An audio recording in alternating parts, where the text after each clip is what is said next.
I really do enjoy Transfiguration Sunday.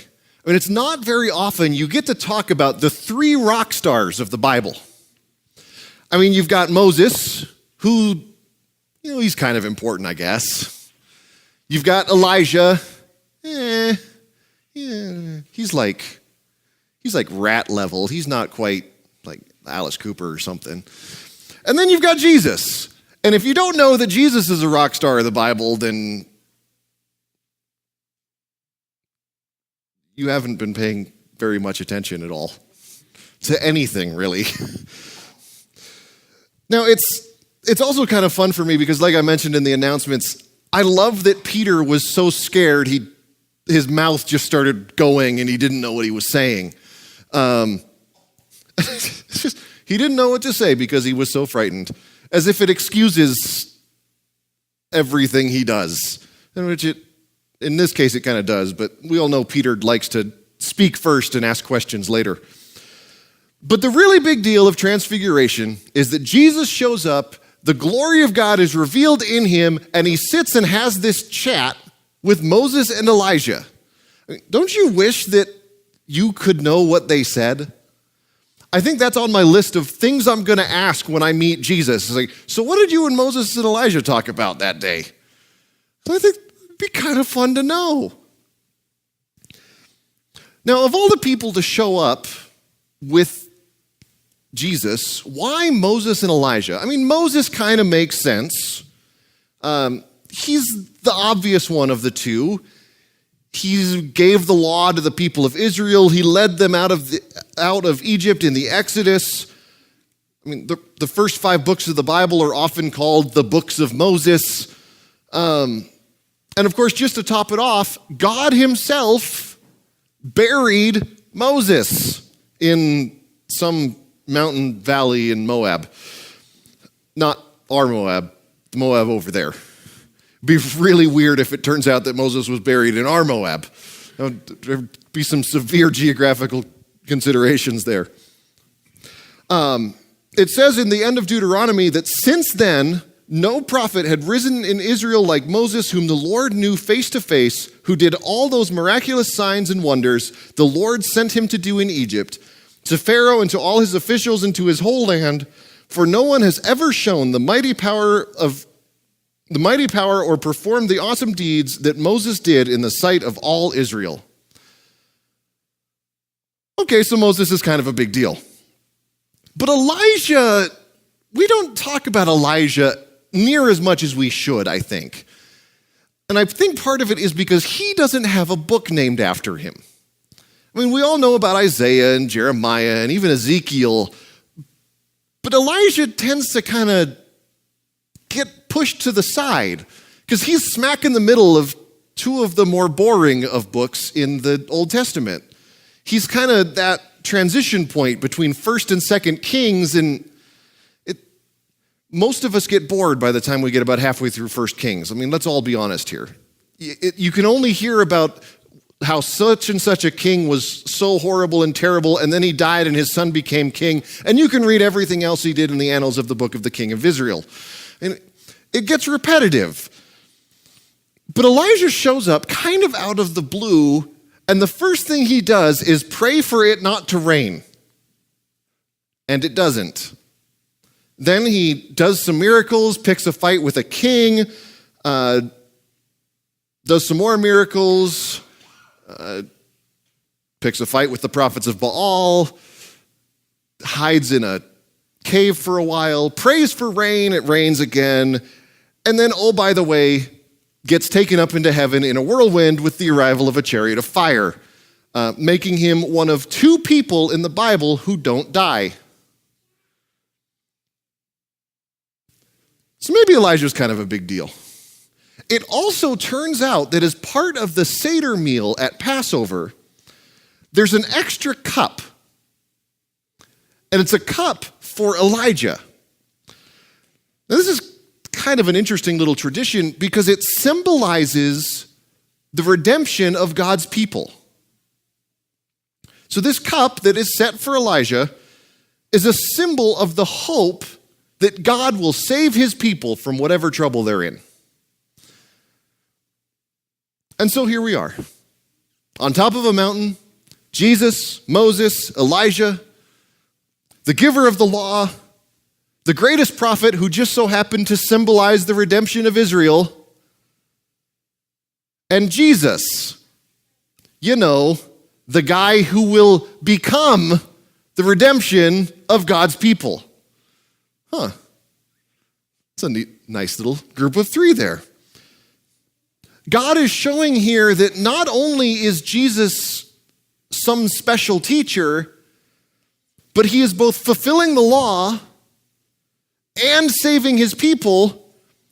And then just to top it off, once Peter runs his mouth, a cloud shows up on top of the mountain and a voice says, "This is my son, listen to him."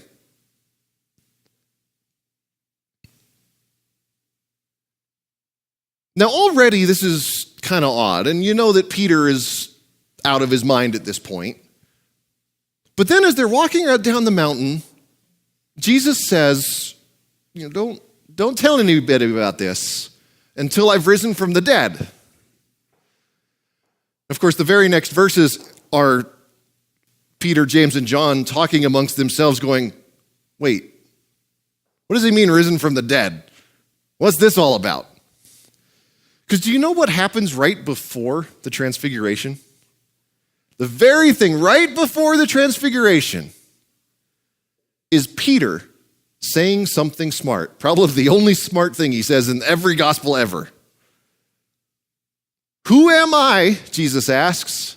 And Peter says, "You are the Christ." And then 6 days later, they go up the mountain. They see Jesus as the Christ. The glory of God revealed, Moses and Elijah there, but they're still not quite getting what it means to be the Messiah. They like this Jesus, shiny, glowy, powerful Jesus. They like him. But then he says, don't tell anybody about this until I've risen from the dead. That implies that he's going to die, and that's not something the Messiah is going to do. They knew that Jesus was going to save Israel. They just had the means wrong. It's kind of a recurring theme in how people think that Jesus is going to behave. They know he's going to do something. They just get the how completely wrong. But we know that Jesus is being shown here as something more than just some earthly Messiah that the people were looking forward to. Because Jesus is coming to die. The Transfiguration is such a great transition point for us from the season of Epiphany, when Jesus shows up in the world, to the season of Lent. Because in the Gospel of Mark, this marks the point where Jesus stops going around the countryside teaching, and he starts heading towards Jerusalem. He starts heading to the cross. The same direction that we're going once Lent starts on Wednesday.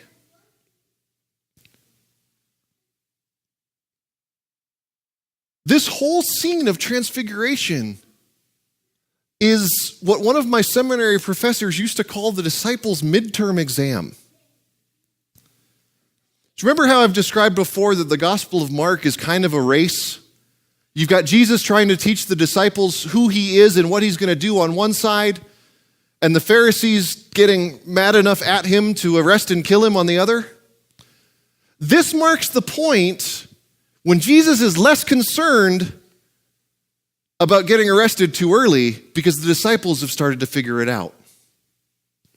They're starting to see that Jesus is the one who is going to forgive sin and save save God's people from everything that bugs them.